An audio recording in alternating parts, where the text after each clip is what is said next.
Bonjour, bonsoir et bienvenue pour une nouvelle histoire de mystère. Aujourd'hui, nous allons partir dans les années 1950 et plus précisément en URSS, donc qui est la Russie actuelle, où 9 skieurs vont perdre la vie de façon étrange. Bienvenue dans l'affaire du col Dyatlov.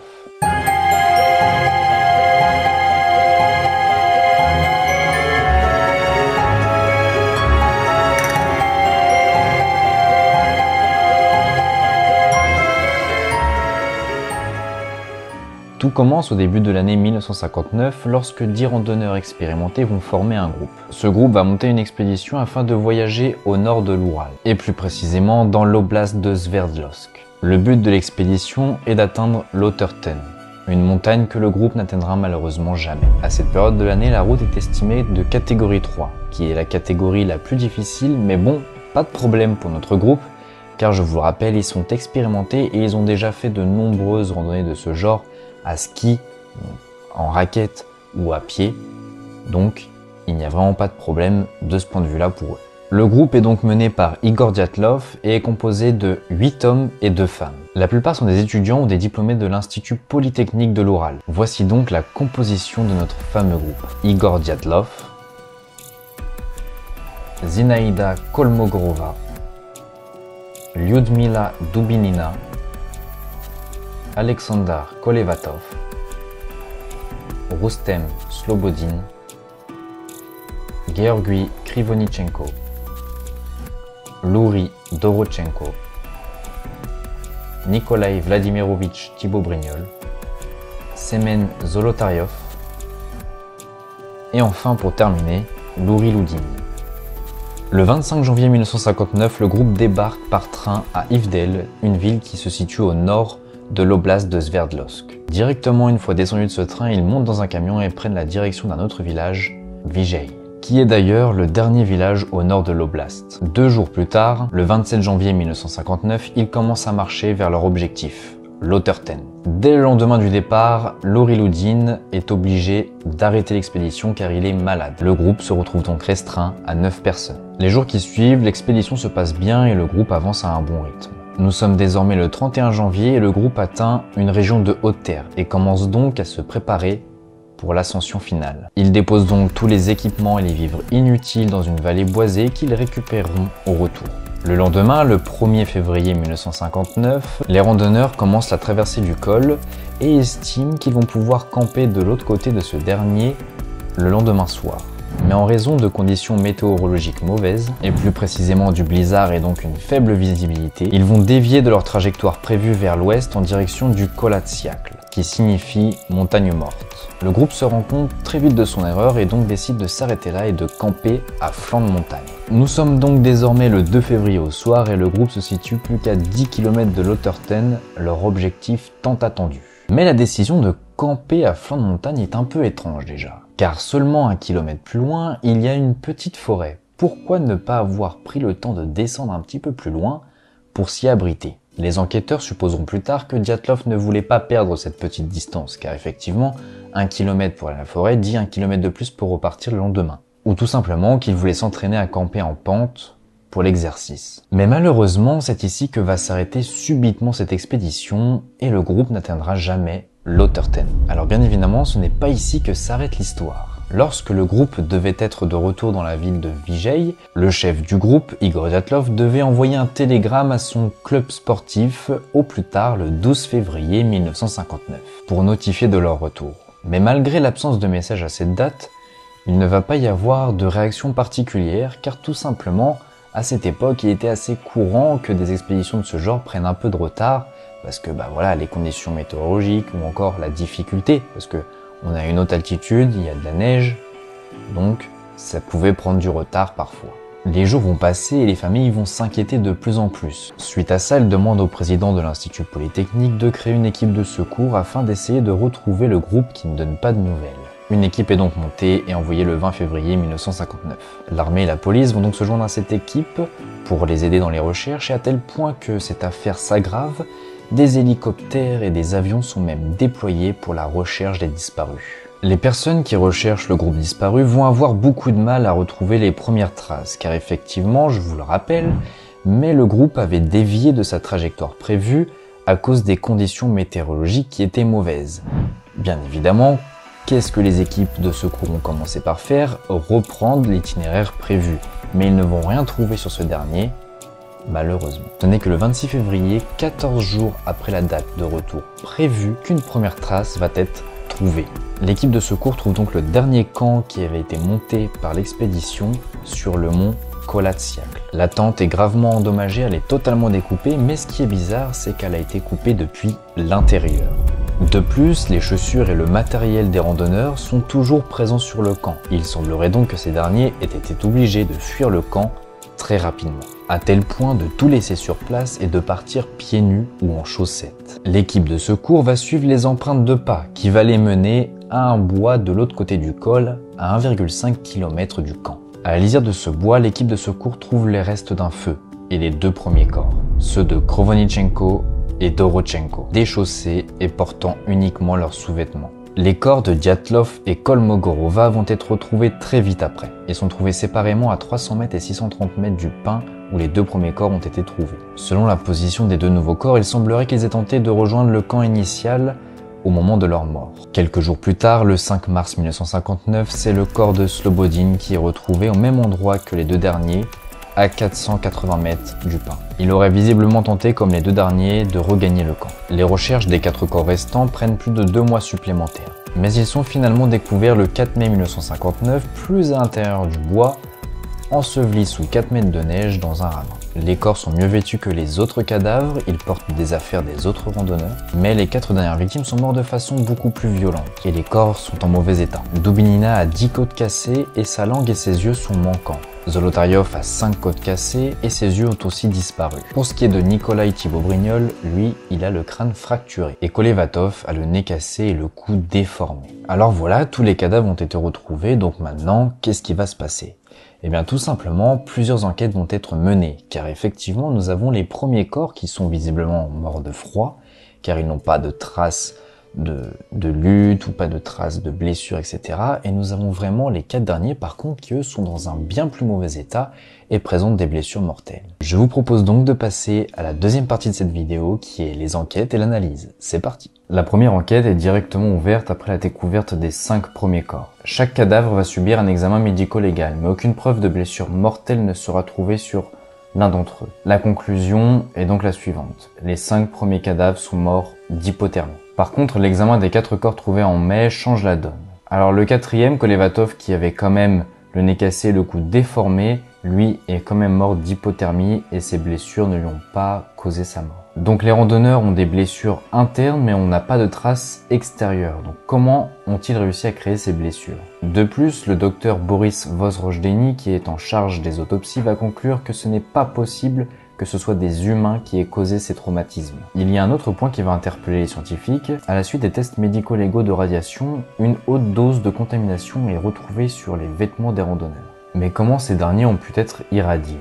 Par manque d'informations et de preuves, les enquêteurs commencent à tourner en rond sur cette enquête et finissent par conclure que les membres du groupe sont morts d'une force irrésistible. Et je vous cite la phrase de conclusion générale de l'enquête. Compte tenu de l'absence de blessures externes et de signes de lutte sur les cadavres, de la présence de toutes les valeurs du groupe, et en tenant compte des conclusions de l'expertise médico-légale concernant les causes de la mort des touristes, il convient de considérer que la cause du décès des touristes fut une force spontanée à laquelle les touristes n'étaient pas à même de résister.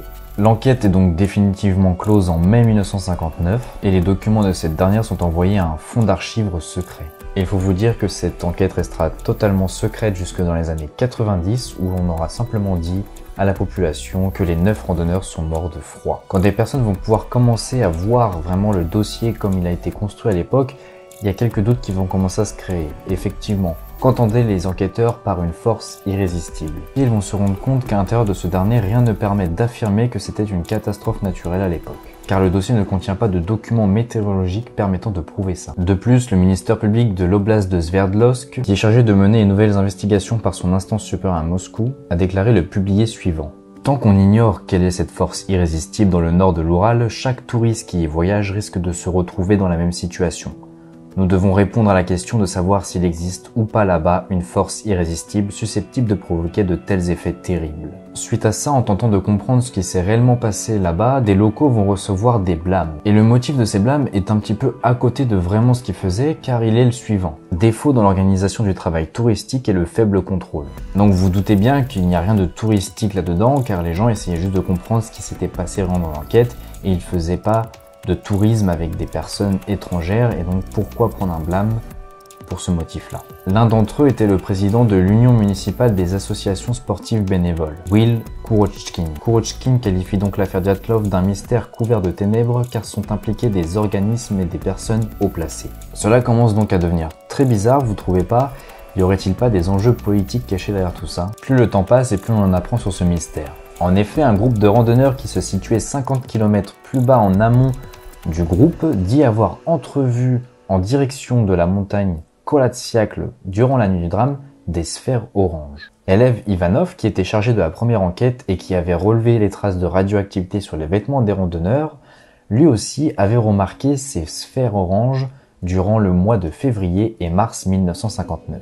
Mais quand il va mentionner l'existence de ces sphères quelques mois plus tard en mai 1959 à ses supérieurs, il va recevoir un ordre direct de plus haut de clore l'affaire. De plus, certaines personnes ayant travaillé sur l'enquête disent que certains indices ont été omis ou ignorés par les enquêteurs. Bizarre, non? Mais alors, comment expliquer les traces de radiation trouvées sur les corps? Après les funérailles, les parents des morts affirment tous, sans exception, que la peau des cadavres était d'une couleur brune anormale. De plus, lors d'une entrevue privée, l'un des anciens enquêteurs dit que son dosimètre avait affiché des taux anormaux de radioactivité sur le mont Kolatsiakl. Et que cela explique donc les traces de radiation trouvées sur les vêtements des randonneurs, mais le problème c'est que la source contaminante n'a jamais été découverte. Alors pour essayer de noyer un peu le poisson, certains rapports vont donc suggérer qu'il y avait beaucoup de ferraille à l'époque dans cette région, et donc potentiellement que l'endroit a été utilisé illégalement pour des tests militaires. Alors est-ce que les randonneurs seraient passés par hasard dans une zone où il y avait des essais militaires qui devaient rester secrets? Eh bien malheureusement à ce stade cela reste assez flou, nous n'avons pas de preuves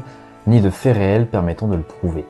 Seulement des hypothèses émises par différents organismes ou différentes personnes, mais vraiment rien de concret. Donc je vous propose de prendre un peu de recul et de regarder un peu toutes les hypothèses qui ont pu être émises à ce stade de l'enquête par tous les différentes personnes qui ont travaillé sur cette enquête, que ce soit les vrais enquêteurs de l'époque ou les personnes qui ont retravaillé le dossier après les années 90. Il a été mentionné que potentiellement ça pouvait être une attaque de Munsis. Alors les Munsis sont des autochtones qui vivaient dans cette région-là à l'époque. Alors cela aurait pu être provoqué parce que les randonneurs rentraient sur leur territoire, mais le problème c'est que ces derniers sont considérés comme pacifiques. Donc cette hypothèse est un peu bancale car il n'y a jamais eu de violence de la part de ces autochtones. Et de plus, sur le drame, il y a seulement les empreintes des randonneurs. Il n'y a pas de signe de lutte ou autre, donc cette hypothèse est mise de côté. Alors nous avons aussi l'hypothèse des conditions climatiques, une supposition moins mystérieuse ne faisant appel à aucun secret d'État ou aucun fait surnaturel. L'expédition aurait simplement été surprise par les conditions météorologiques mauvaises et pris de panique, ils auraient tout simplement fui le camp et seraient, avec le froid et la neige, etc., étant peu habillés, morts tout simplement d'hypothermie. Il y a aussi eu une autre hypothèse qui n'est pas des moindres et qui était le fait que ça aurait potentiellement pu venir de l'intérieur du groupe, une attaque par un démon. Le corps de Zolotaryov était très abîmé et en très mauvais état, il était même difficile de l'identifier, on n'était pas vraiment sûr à 100% que c'était lui. Il aurait donc dissimulé sa mort avec un autre être humain qui l'aurait rendu non identifiable et aurait fui sous une autre identité. Qu'est-ce qui a réellement créé cette théorie? C'est tout simplement qu'avant le départ, il avait dit à ses compagnons, vous verrez, le monde parlera de notre expédition, mais sans réellement dire pourquoi. Je reste perplexe face à cette hypothèse parce que pourquoi un camarade d'université aurait fait ça à ses propres amis? Ça reste quand même très bizarre. Et enfin pour finir, nous avons l'hypothèse des essais militaires. La vision des sphères oranges, la radioactivité, le refus des autorités de partager des informations sur leur enquête et la couleur de la peau extrêmement bronzée des cadavres peut laisser entendre que le groupe se serait malencontreusement retrouvé dans une zone d'essai militaire. Par conséquent, cette théorie n'explique en aucun cas la présence des blessures sur les cadavres et il n'y a aucune trace d'explosion dans la zone, donc en tout cas l'essai nucléaire est écarté. Donc comme vous pouvez le voir, on a vraiment des hypothèses très différentes, mais c'est encore très flou parce que justement les hypothèses sont tellement aux opposés que on ne sait pas vraiment qui croire et vraiment quelle conclusion prendre en compte pour cette enquête. L'affaire s'essouffle de plus en plus et va donc tomber dans l'oubli et rester dans les tiroirs pendant près de 20 ans. Mais en 2019, une nouvelle enquête sera ouverte par le gouvernement russe directement. Et c'est le ministère public de l'oblast de Sverdlovsk qui est à nouveau en charge de l'enquête. Il y a un premier point qui va remonter dans l'analyse à nouveau du dossier, sa datation. La première date du premier document date du 6 février 1959. Et si vous vous souvenez, réellement l'enquête a commencé lorsque les 5 premiers corps ont été trouvés. Problème étant, le 6 février, ce n'était pas encore le cas. Alors, quel est vraiment ce document du 6 février? C'est un document d'une autre affaire qui est visiblement absolument pas en lien avec celle-là. Mais que faisait-il dans ce dossier? Avait-il mal rangé ou avait-il vraiment un lien avec cette enquête?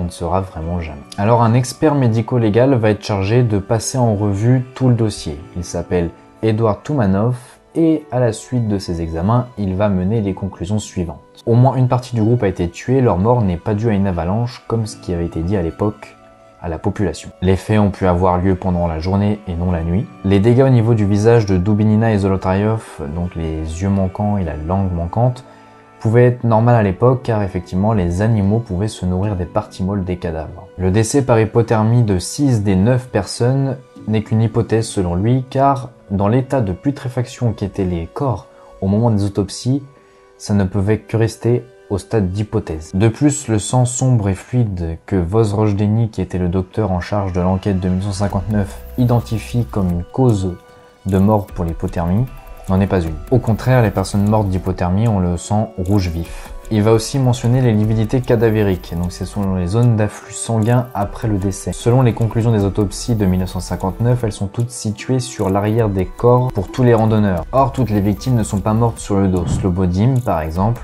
était face contre terre. Les résultats des analyses qui avaient été ordonnées par le docteur de l'époque sont manquants au dossier. Le fait qu'à l'époque on ne s'était pas simplement contenté de l'analyse du sang et de l'urine et qu'on avait fait ces tests supplémentaires signifie qu'on voulait vérifier la présence d'un poison dans l'organisme des cadavres.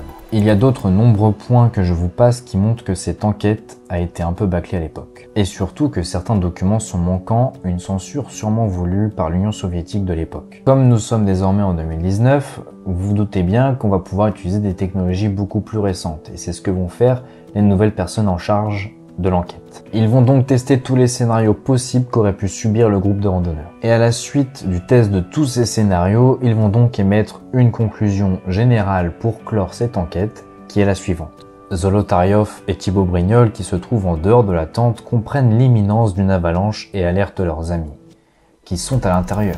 Dévêtus, car mouillés pendant l'installation du camp, ces derniers déchirent la tente et s'évacuent en une dizaine de secondes.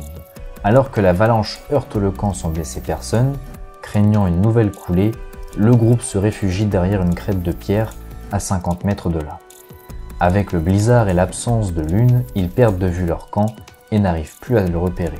Ils descendent alors jusqu'à la lisière d'un bois. Sous un grand pin, ils allument un feu de camp qui tient pendant 1h30 sans procurer de chaleur. Krovanichenko et Dorotchenko gèlent à mort devant ce feu. Les 7 autres touristes se répartissent en 2 groupes, de 3 et 4. Le trio dont fait partie Dyatlov rebrousse chemin en suivant les traces qu'ils avaient laissées en descendant la pente. En raison d'une chute de température et d'un vent très fort, Dyatlov, Slobodin et Kolmogorova peinent à progresser et meurent de froid. Les 4 dernières victimes, avec à leur tête Zolotaryov, décident de creuser dans la vallée d'un ruisseau un abri jonché de branches et d'arbres, ce qui provoque une nouvelle avalanche qui les bouscule dans un ravin et les ensevelit sous une couche de neige de 4 mètres de hauteur. Voilà, je vous ai donc dit la conclusion officielle qui était selon les scientifiques la plus concrète possible pour l'époque. Donc cette enquête est classée, terminée, et on dit qu'il ne faut plus revenir dessus. Mais vous doutez bien que beaucoup de personnes n'y croient pas et que ça va pas s'arrêter là. En effet, le 1er juillet 2019, Evgeny Tchermoussov, qui est avocat et qui est un ancien colonel de police à la retraite, va défendre bénévolement les intérêts des proches de 3 des victimes, Dyatlov, Dorotchenko et Slobodin. Il va demander au comité d'enquête de la Fédération de Russie d'ouvrir une enquête pour le chef suivant, homicide volontaire de 2 personnes ou plus. Tchermoussov est persuadé qu'à l'époque, l'Union soviétique a voulu étouffer l'affaire, mais comme cette dernière n'est plus et que maintenant